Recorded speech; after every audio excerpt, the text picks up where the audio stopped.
Je veux tuer quelque chose maintenant et tout de suite. La famille n'est pas un lieu où on mange, on boit, on fait des enfants.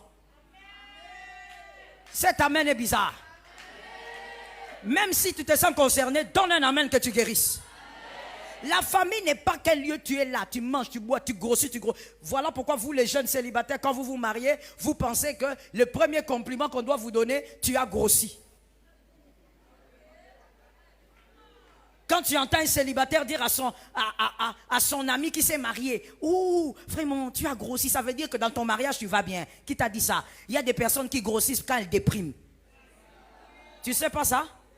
Seulement chez nous, en Afrique, lorsque quelqu'un grossit, comme on ne fait pas certaines études poussées, on dit seulement, il va bien. Mais il y a des gens qui grossissent quand ils vont très mal. Ils sont dans la dépression, ça les fait grossir. Quand il se sent mal, il commence à manger.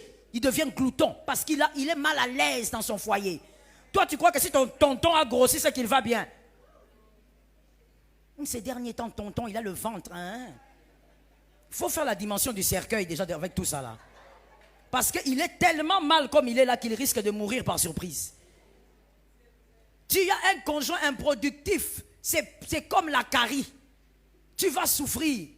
Parce que toi, tu veux aller de l'avant, mais lui, il veut rester sur place. Je parle ou je laisse?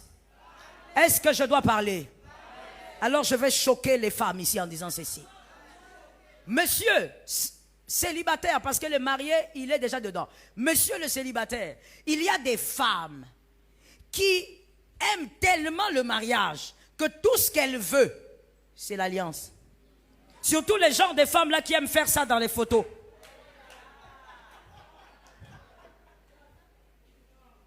Ça choque, hein? Regarde maintenant comment elles sont devenues. Regardez comment elles sont devenues. Regardez. Ces genres de filles-là qui aiment bien, elles montrent l'alliance. C'est le type de femme, quand elle entre dans le mariage, elle pense qu'elle est arrivée au terminus. Elle dit, je suis déjà arrivée. Je n'ai plus rien à faire. Tout ce qu'elle attend maintenant, c'est que son ventre gonfle. Pour qu'elle dise aussi aux gens, Nabotaka. Si tu es capable d'être féconde physiquement, sois aussi féconde dans ton intellect. Donne un amen normal. Sois aussi féconde dans ton intellect. Faut pas te faire des enfants. Mais il y a malheureusement des femmes comme ça. Dès qu'elle entre dedans, c'est fini. Et tu verras ça même par son accoutrement. Elle commence à s'habiller comme sa grand-mère. Tu regardes les pagnes qu'elle a portées. Tu regardes, tu dis, mais cette pagne vient d'où? Ça vient de... non. Donc, par ces pagnes-là, elle va te démontrer qu'elle est née à l'époque du maréchal. Des pagnes antiques, anciens, qu'on ne voit même plus sur le marché. C'est ce qu'elle va porter le matin, elle va acheter le pain.